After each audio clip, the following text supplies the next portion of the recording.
Okay guys, here is a quick sampler technique for you. So I'm going to put as an instrument track here, I'm going to put a quick sampler on it in stereo. Now you can record into quick sampler from any input on your audio interface, mono or stereo pairs. You can record in from any audio track, any instrument track, including sub tracks of Drum Machine Designer, and from any bus. So I'm going to record in from my mic input 1. There's a monitor, thank goodness, so you can monitor yourself, which is brilliant. Which obviously means you can play guitar licks in, bass licks in, sing into it, etc. And you can always hear what you're doing in real time if your audio interface buffers are nice and low, which they should be. Okay, I'm going to use the classic threshold. I hit record, and when I sing or play over threshold, it immediately starts recording. Here we go. This is the harmony. Not brilliant, but go back and remember to turn the monitor off. Okay, there it is, and it detected I sung at E3, detuned by 42 cents. That's not relevant. I'm going to put it on the root note on C3. That doesn't change the pitch of the sample. It just means that it's if I trigger the sample at C3, it will play back at the original pitch I sung it at. This is the and I was flat at the start. Let's do it again. This is the harmony. There we go.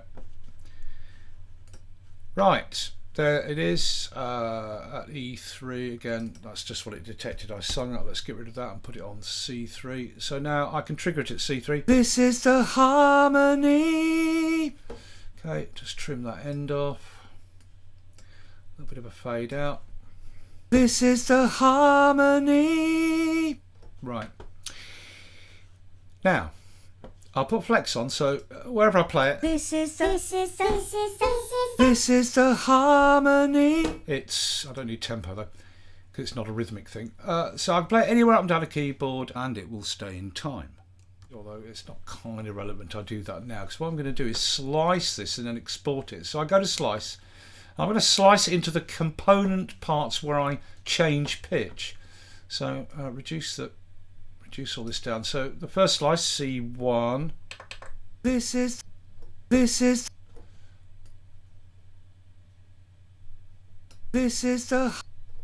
Then I change pitch for slice 2. Harmon.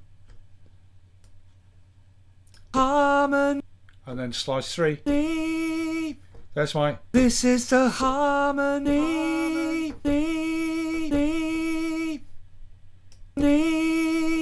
There. I've chopped it into, and look, the first slice is missing because if you slightly swipe with your magic mouse, which does scrolling, you can accidentally scroll slightly to the left, and then you don't see the first marker anymore, but it is there. Look, okay. Right, now what I'm going to do is I've divided it into its component parts where it changes pitch. This is the harmony. Now I'm going to export those 3 slices to Drum Machine Designer. Okay, there they are in Drum Machine Designer on a Drum Machine Designer track. Now the thing about this quick sampler is each of those slices, like when you slice a drum loop, has been put onto a Drum Machine Designer pad, C1, C sharp 1, D1. But if we open up the Drum Machine Designer stack, there's the tracks for the 3 pads, and each of them has the quick sampler on. So if you choose the track for a pad, not the master track, if you choose the master track, then the samples on the pads will only respond to the note that's assigned to the pad, right? But if you choose the actual track for a pad, that slice or individual drum one-shot sample can be played chromatically up and down the entire keyboard, right?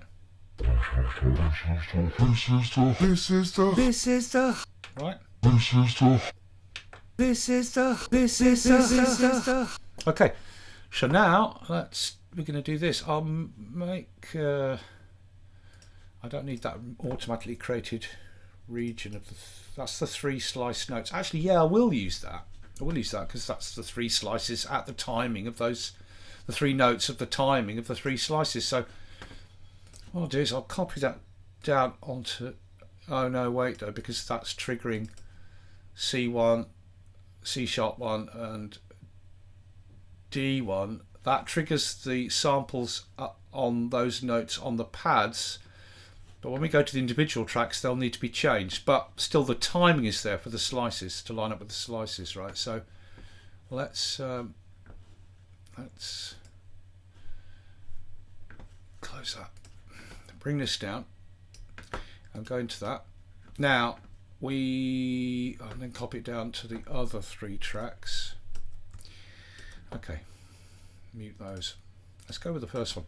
Now that's the timing of the note for the first slice, but it's now that we're addressing this first slice on its own track, it's not triggered on C1, its actual root key is C3 up there. So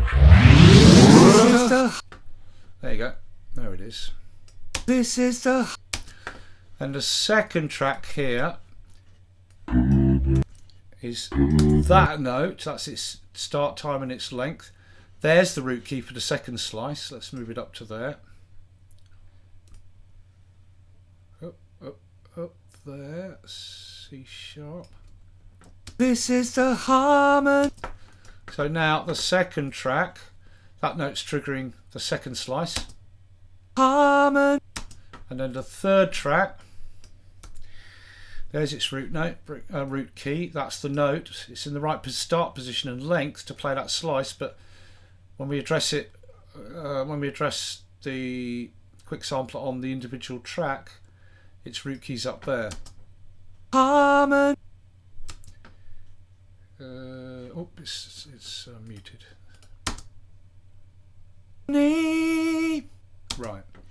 All 3 together now gives us this. This is the harmony. Right, now I just have to check that each quick sampler is in flex so that as I play up and down the keyboard it'll play back in time. If I want to I can come back and put little fade outs or anything if there's any pops. But now what we do is this, now we've got the 3 slices where the pitch of the singing changes, we can now do this. We can get the this is the right. This is the this is the this is the this is this is the this is the this is the this is the this is the this is the next one. Harmony, harmony, harmony, harmony. This is the harmony.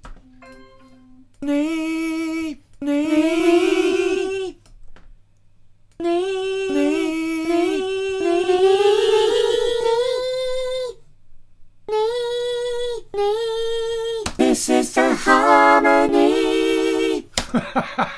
You can make any harmonies you want. Harmony, harmony, harmony, harmony, harmony, harmony, harmony. This is the harmony, harmony, harmony. This is the harmony.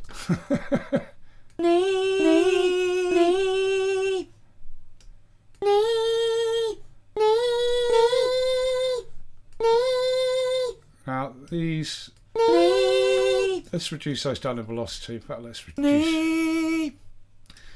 Right, and then these, get those down in velocity. And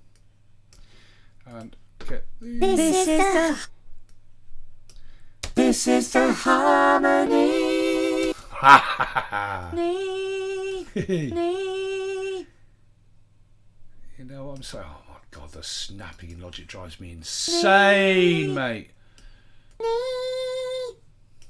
This is the harmony. I could have put a low one in. This is the harmony. Go back to here, quick sampler. That slice, just fade it in a bit. This is the harmony. Yes. Then this one. This is the harmony. So I've did that fade into. Let's zoom. Yeah, too much zoom. I just want to take that click out. This is the harmony. Yeah. And then let's have a low note in this harmony. Where is it? Come on. Where is it? Oh, yeah, it's over here, isn't it? Somewhere. There it is. Harmon. Harmon. Harmon. Harmon. Harmon. A bit lower for that. This is the harmony. This is the. This is the. This is the harmony. Yeah. This is the harmony. Let's go back to that first one. Just tweak. This is the. Make that much less. This is the. This is the harmony. Harmon. This is the harmony. You see, you can do all that stuff. So if you had a vocal session that you'd recorded, but you didn't get time to do the harmonies, well, you just get the vocal hook phrase, whatever it is. You sample it from the track, because Quick Sampler, remember, with Quick Sampler, you can record in from any audio track. So you just put a start position, cycle range, wherever around the phrase, sample it in, slice it into the component parts of the vocal at the points it changes pitch, and then export those slices of the phrase to Drum Machine Designer. Once they're in Drum Machine Designer, address or rather program the notes for each individual slice on the sub track for that slice, which has the Quick Sampler in for the pad with the slice. But if you address the Quick Sampler sub track for an individual drum directly, you can play that sample or slice in that drum pad slot, or which is a track in its channel, across the entire keyboard, from C-2, whatever it is, up to C8.